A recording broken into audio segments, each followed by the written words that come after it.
So this year, April is Easter month, so my bullet journal is inspired by bunnies and Easter eggs. I know, how original, but come on.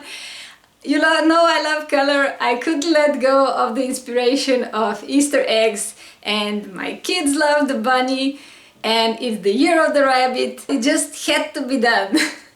We all love this tradition that we have here when the bunny brings presents, small presents and dyed eggs and chocolate eggs in this kind of wicker baskets, and then he hides them all over the place, either in the garden or in the house, or when we're at my grandpa's, he hides them there and the kids have to find them in the morning.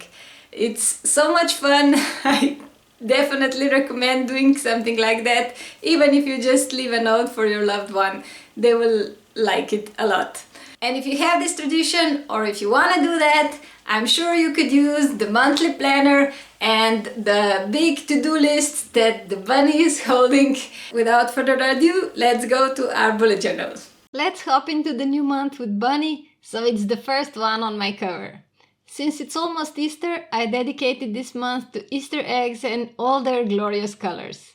Of course, there should be some flowers for the first month of spring, right? So that's the idea for this month's cover. Nothing spectacular, but cozy and comfy. I'm just outlining my very loose sketch with a technical pen. That's a refillable fine tip pen with a metal nib. This one is 0.3. Then I colored everything with watercolors. This is the small student-grade Cotman travel set from Winsor & Newton. I'm still getting used to this set. I actually prefer the colors chosen in other sets that I have, but I will definitely use this one up as well. I like the Cotmans, I just don't like this color palette. I like that this set is so light and small, but I would choose different colors. My little one made me this clay palette and I use it all the time. You've probably seen it in videos before. Here I'm playing with different shades of green, and if you want to learn more about that, check out my video about color mixing. Link is in the description and in the card in the top right corner.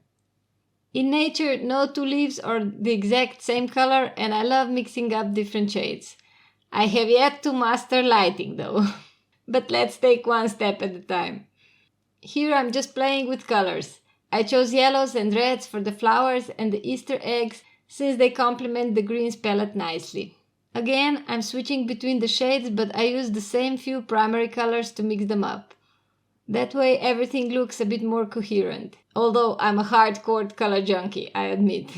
For my monthly, I decided on a fun idea to make the days as Easter eggs and put 7 of them in a basket that they would represent 1 week. 2 eggs are left alone at the top because the month starts on Saturday.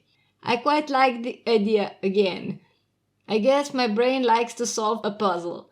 I always come up with original ideas for the monthlies, but not so much for the covers, where the sky is the limit. Go figure. Anyway, I added some texture to the edges of the basket and cross-hatching to the negative spaces between the eggs to make them more readable. At first I wanted to add the title in color as well, but later decided on the black. On the side is one of my favorite flowers, a daffodil. I always adored them. Sometimes I get a big bouquet of daffodils from my unofficial mother-in-law that has a large garden in the hills. And each year we intend to go to see large fields of wild-growing daffodils, but so far we haven't managed. Let's hope for this year. The eggs are all different colors, so it's easier to tell them apart, and it makes for a more colorful spread. This time I used natural bristles round brush with a good tip here. Not the water brush as usual, because there are a lot of large spaces that I want to color quickly, and water brush is a bit too small and slow for that. It could still be achieved, but you just have to work quickly. At last I added the dates to the eggs with a thicker 0.5 fine liner, and the monthly was complete. For the mood tracker I used an Easter egg. For the other trackers, I just wrote the title and drew the outline of the month. I found out that I don't need to have the dates written in the calendar if it's in the form of the month, as it's easier for me to find the Wednesday than the 23rd, for example. Just my slightly dyslexic eyes. I still need to count 1, 2, 3 every time. In the bottom, I couldn't resist but add a bunny hopping into a pot. I saw one on Pinterest and liked the idea too much to leave it alone. It might have been done before and much better, but no bird sings because its song would be unique. So let the child have its play. I painted everything in bright colors, added the spaces for the titles for my trackers in rainbow colors. Yes, I can't get enough of rainbows. If you're the same, check out my rainbow bujo videos. Again, you could color it depending on your mood, and that would probably be the best.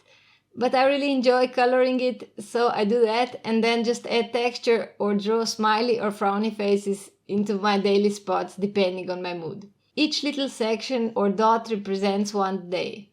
If you're a bit less chaotic than I am, you might want to do the same pattern all over the egg, like 30 dots or 30 slots or 30 zigzags, but I just like to mix and match. For my list spread, I drew a bunny unrolling a large list. I guess he wrote down all the gift ideas for the Easter baskets. I can relate. I do the same so that the bunny can do shopping and sewing in time. In the bottom, one of the eggs started cracking before anyone could boil it to dye it, and the little chick just hatched.